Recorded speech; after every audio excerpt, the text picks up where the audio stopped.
White House officials say President Trump will send a proposal to Congress today that, if approved, would kill $15 billion in unused federal funds.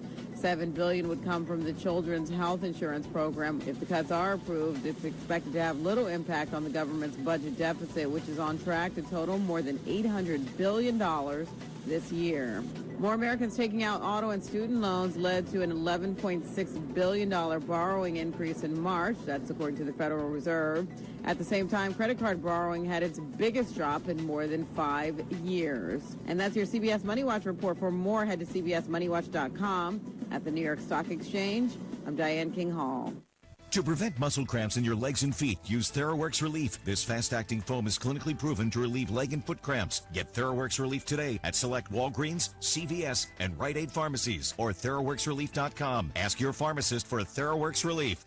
The Voice is proud to turn our spotlight on Germantown all this week. Germantown was founded along the Cherokee Trace on a ridge between the Wolf River and Nonconah Creek. Town lots were laid out in 1834 by surveyor N.T. German, and the name was changed to Germantown in 1836. Germantown experienced setbacks through the period of the Civil War, and the yellow fever epidemics of that era reduced its population to a few hundred. Community leaders controlled suburban growth through development regulations and strategic planning efforts. The result is a premier residential environment with high-quality city services that make Germantown an attractive, healthy, safe, and wholesome place to live. Spotlight on Germantown, brought to you in part by these great businesses. Germantown Church of Christ invites you and your family to join them on their journey of faith on Sundays. Germantown Church of Christ, 8723 Poplar Pike, or visit gtcoc.org.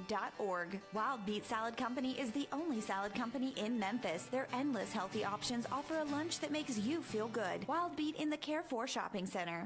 Bringing clarity, wit, and wisdom to the issues of the day. It's the Norman Goldman Show. Weeknights 10 p.m. to midnight on FM 107.9 and AM 990. Here's Business Spotlight from your local voice, FM 107.9 and AM 990. And here's your host, George Bryant.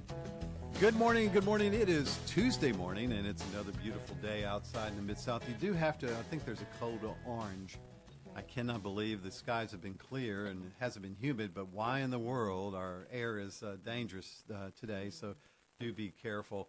But the good news is it's Let's Talk Growth with Triumph Bank. Tracy Strickland is our host, Senior VP of Marketing for Triumph Bank, and we have got a special guest this morning. We do. Good morning, George. I'm always glad to be here on Tuesday mornings when it's beautiful. I don't care if we have a code orange. It's gorgeous outside, and I'm never going to complain about the warm weather with all the cold we've had this winter. But I do have a very special guest. I get to bring him on at least once a season to let him talk. You know, we've had a trend ever since we started back the past few weeks of our team members that have been lifelong bankers.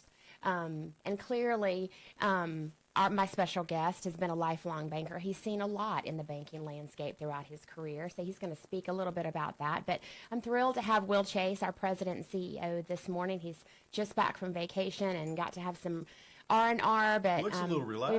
We've got a busy week for him, but I'm thrilled to have him on. So good morning, Will. Thanks for joining. Thanks for having me. Absolutely. And, you know, we always, you know, look back. We're about to celebrate our 12th anniversary as a bank. And, of course, Will was instrumental in the founding of our bank, along with the rest of our board of directors. But, you know, we talk about what happened in the financial markets right after we started in 2006. And so I just have to ask a question. Well, I've always wondered, like, being the founder of the bank, going back to, you know, June 2006, when you're so happy to open those doors, if you had a crystal ball back then to have seen what was going to happen in the next 12 to 18 months, would you have still opened Triumph at that time, do you think? Oh, absolutely. Our belief was at the time that we opened, it still is today, belief is the same today, that having local people that invest in your community, they make the decisions. These are your neighbors, the people that you sit beside in your church or your synagogue, and the people that invest money. They're on a board for not-for-profits in this community, and we think that brings a lot of value for banking relationships in this community. Well, it does. And, you know, I think that we're still so proud to be one of the few local community banks that are able to speak that message, and we're proud of that. And, back then, I mean, knowing how we've grown, would you have ever envisioned, where we are today when you opened those doors? No, the original plan, I look back on it actually and thought our idea was to get to like $250 million in assets. Wow. Which would have been a pretty good size at that point in time. Yeah. And we're over $700 million today. So based on that, we've gone well past that original goal. We have about $62 million of net worth. And so based on that, we've progressed really pretty far, and now we have the ability, based on the size that we have achieved, to be able to make larger loans and continue to serve customer needs well into their cycle of ownership. So we have a lot of small business customers. We have a lot of larger customers. So we have a good blend in the ability, and part of that's made possible by having the financial size that we do. Right. Well, and the relationships that you have throughout the community, whether it's through your church, through the various boards that you serve on, they're just being a lifelong Memphian. That speaks volumes to, how we've been able to grow. But I know that you are really proud to be able to see some of our customers that are our larger customers. But you probably sat down at the very beginning to hear their goals and dreams, and we're helping them, put their first few loans in place. What does that feel like to be able to help them? We have, I probably shouldn't name names on the Yeah, air, of but course. we just had our stockholder meeting last week, and one of our customers was there, and I was involved in making the first loan to him at a bank many, many years ago in 1981. So we've had a continuous relationship with this gentleman, his family. Now it's gone on to the next generation. We just approved a loan recently for one of his children to do a financial project. So that's a cool thing to be able to be on the air and talk about. So we're excited about that, and the life cycle of a business is such that they struggle, and we're the same when we started. I mean, we were losing money every day. So you have to get enough customers to be able to earn enough interest to be able to stop the burn of the money and then earn the money back, and we were able to do that. That's amazing, Will. We're talking with Will Chase. He's the president and CEO of Triumph Bank. And let me tell you a little bit about the bank. It's a local community bank, of course, as Tracy said, since started back in 2006, and have got now 4 locations throughout Memphis, over at Poplar and I-240, in Germantown, Collierville, and Arlington, and also bank online. It's just so many, all the state-of-the-art tools that you might need. They've got a great website, triumphbank.com. You need to check it out. Their phone number, 901-333-8800. Very local, involved bank in the community. I love these people, and if you show up on the right day, they've got ice cream. They've always got, Tracy's got something good going at all the branches. So it's just a really great bank, real local. But we're going to talk to Will in just a minute. We're going to take a quick break. We'll come back. We'll talk about some more success for 2017 from 2006. Man, you were 8 from 1986. The guy that you were just talking about, the first bank loan that you did with this gentleman, that threw me off. But we're going to be talking about 2018 and the great successes. We'll be right back. You're listening to The Voice, FM 107.9 and AM 990.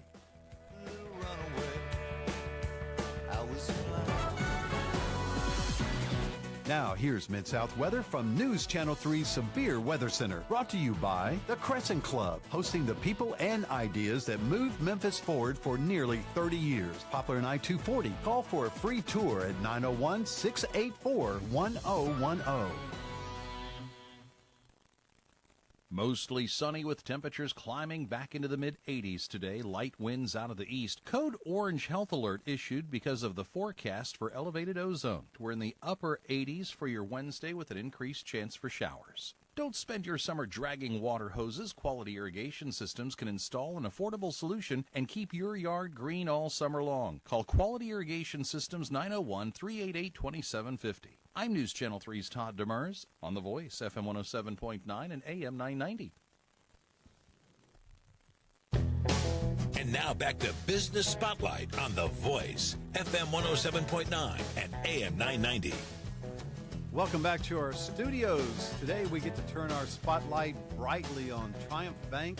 Let's Talk Growth segment we do every Tuesday, 7:30 here with your host, Tracy Strickland, and her special guest, Will Chase, who is the president and CEO. Welcome back to our studios. Thanks. Thank Thanks you. so much. Well, Will was mentioning that we had our annual shareholder event not too long ago, and in that, it's the great opportunity for us to welcome the people who have invested in our company, most of them from day one, when they didn't know what kind of bank we were going to be. And I know a lot of them are very proud of our growth, and it's that time where Will and our chairman, Hilliard Cruz, get to share not only the successes about our growth, but also some visions of what they're seeing coming up. And I wanted to invite Will to talk about some of the things that you shared about what happened for us last year and what you're envisioning seeing not only in 2018, but maybe in the next 5 years. Well, We want to continue to concentrate on growing our people. We have a very good team of people. We want to continue to add to the numbers that we have and continue to have them to grow in their careers, and we have some initiatives to make that happen. The quality of our loan portfolio has been stellar since day one. We made it all the way through the Great Recession, and our numbers have been basically the same every year. We have very, very, very few losses. We do that. It takes a lot of people to do that every day, and so we like that. We'd like to get to a return on equity number of 12%. It's a lofty goal to achieve, but we think that we can get there. And the way we've been able to do that is we call on our present customers and make sure that they're happy with what we're doing, see what their growth needs are, and then ask for referrals. And we continue to do that. And our stockholders have been terrific about referring people to us. So it takes. It's not just one person. It's just not my Rolodex or somebody else's. It takes a lot of people. We now have 133 employees, I think, as of yesterday. So we're adding to the group. We started with 14. So we think that we've done well. And then as a company, we want to continue to be able to reinvest in our community. And through that, we set up our foundation last year. And it's really worked very well. We have a lot of different entities, from Binghamton Christian Academy to the Fraser Community Development Corporation, Mid-South Minority Business Continuum. All these organizations do vital things in our community, and through our foundation and the grants that they distribute, then we're able to help them, and they're helping our community. So it all fits together hand in glove. Well, that's one of the things I know from meeting, having this segment. We've gotten to meet, I have personally, a lot of all your team members. And I was telling you before we went on the air, I mean, great enthusiasm, passion about what they do. And I know that they just love what you guys have got going. And the cool thing is about the give back, too. I mean, you're not only just taking the money and running and having success. And I understand Will's a lot of times one of the first guys to volunteer to. Well, talking about lead by example, I mean, it's just such a tremendous honor to get to work alongside Will. And day one when you meet him, he always reminds everyone that he has an open door policy. And I've never worked at another bank besides Triumph, but, I think there's this certain persona that bankers are stuffy or closed. They have these closed door meetings, and you have to find your place. Well, it doesn't matter who you are at Triumph. Not only does Will work to get to know every employee and get to meet them and make them personally feel welcome, but if they ever have a question or comment, or if they want to, contribute an idea, it's always, the door is wide open.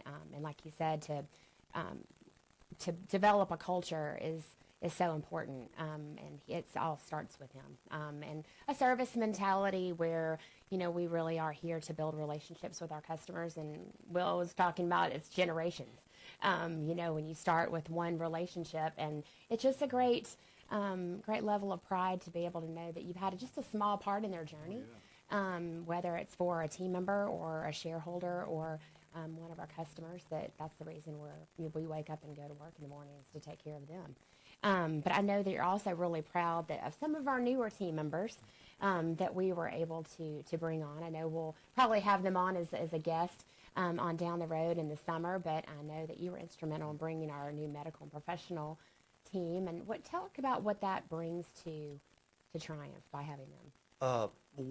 What we were able to do was to hire a team from another bank. Then they're involved in medical and professional banking, and primarily they make loans to physicians.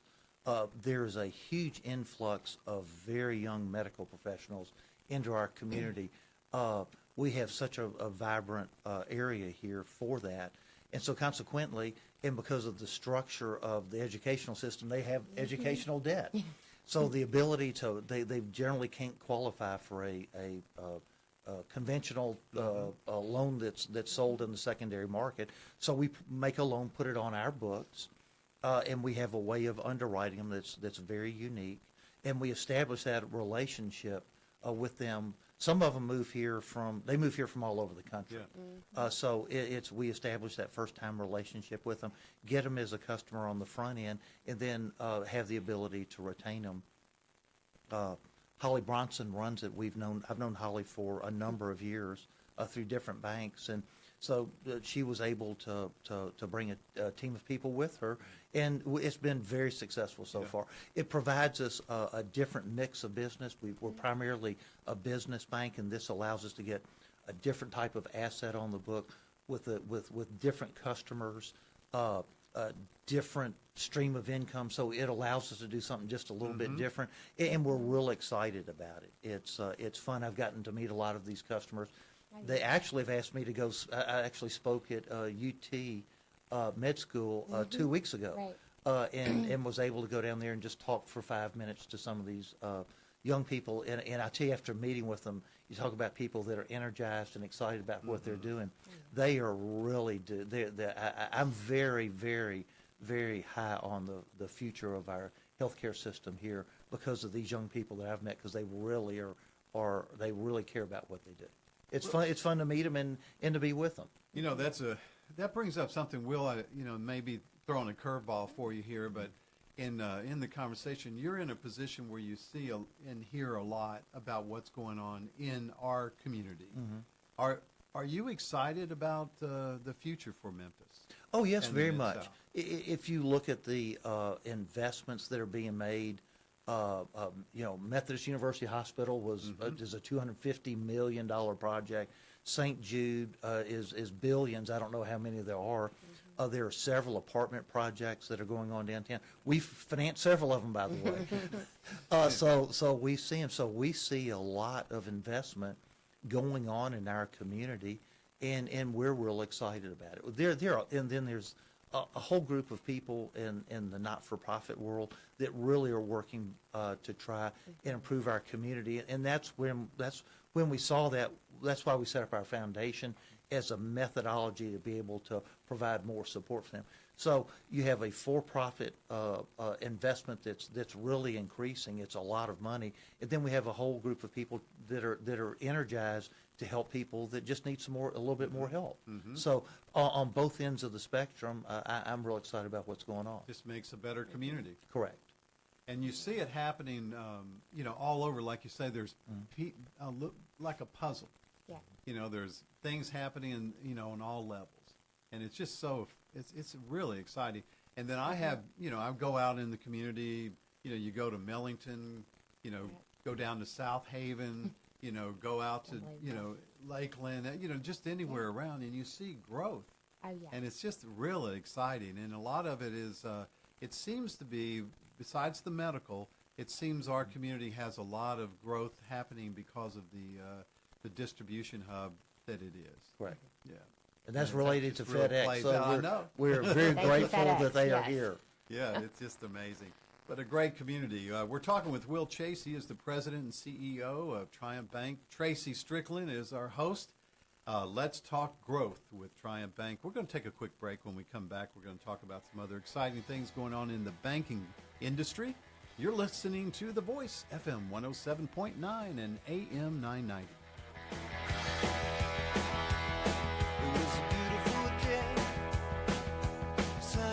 The Memphis Daily News Report, credible, reliable, always unbiased. Philip Spinoza Jr. has resigned from the Memphis City Council and has been named the new Senior Vice President of the Greater Memphis Chamber's Chairman's Circle. Spinoza replaces Shay Flynn, who announced in March he would be vacating the position. Much like Spinoza, Flynn left his post on the City Council in 2015 to join the Chamber. Memphis-based Fred's reported another quarter of bleak financial results Friday, recording a net loss of nearly $23 million for its fiscal fourth quarter. Interim CEO Joseph Anto, who has been on the job about a week, said Fred's executives are dissatisfied with the company's results over the past 2 years, and a turnaround plan is underway. Memphis-based ServiceMaster has named Rex Tibbins as the president and CEO of American Home Shield in advance of the spinoff of the home warranty business. Tibbins is the former chief operating officer of Lyft and a former vice president at Amazon. For more on these stories, pick up a print edition of the Daily News or go to memphisdailynews.com.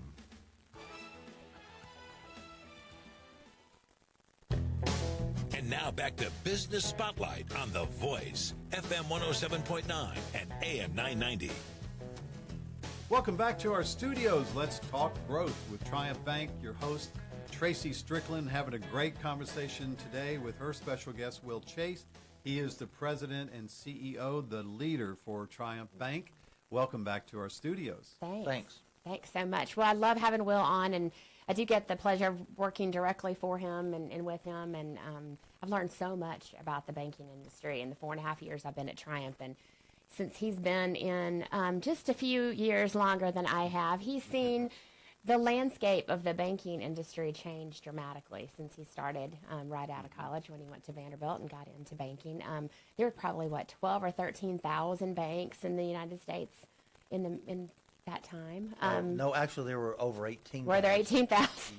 Now there's, you were saying it was like less than 5,500? 5,600. Yes, which is just a dramatic cut. Obviously, the Great Recession, and, we were talking about how banks were always put in a very bad light, mainly the large banks back then.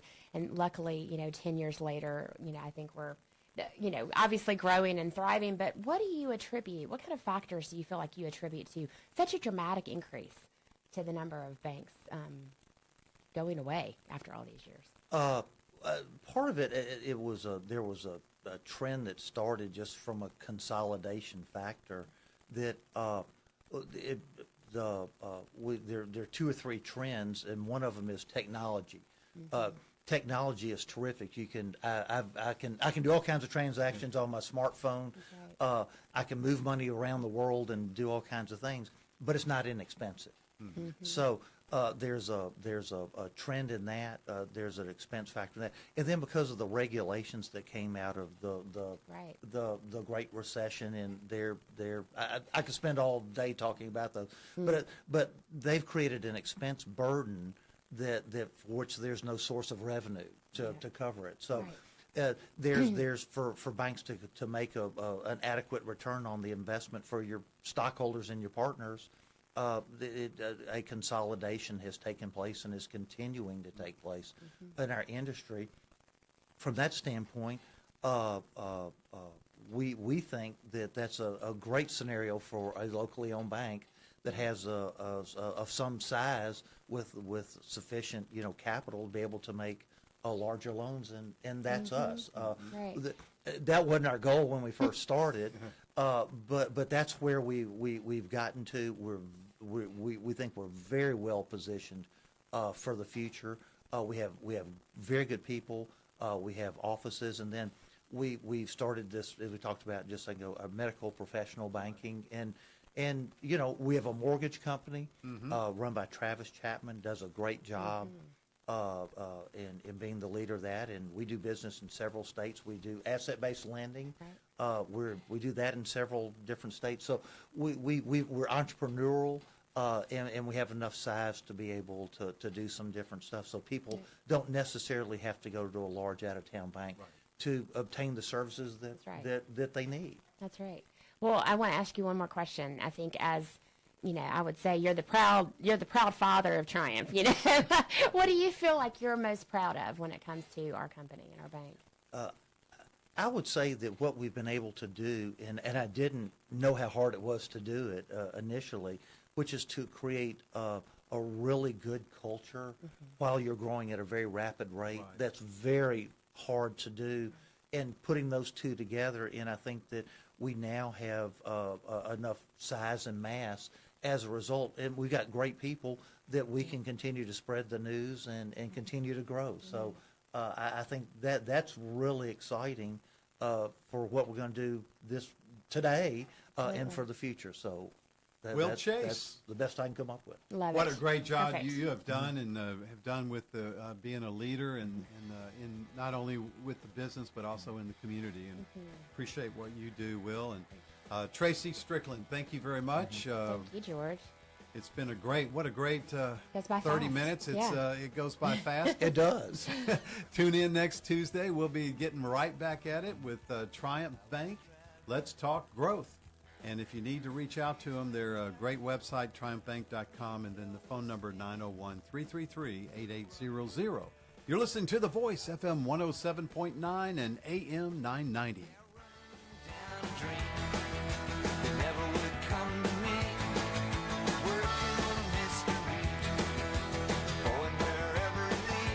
Are you looking for a bank where your money can grow? Triumph Bank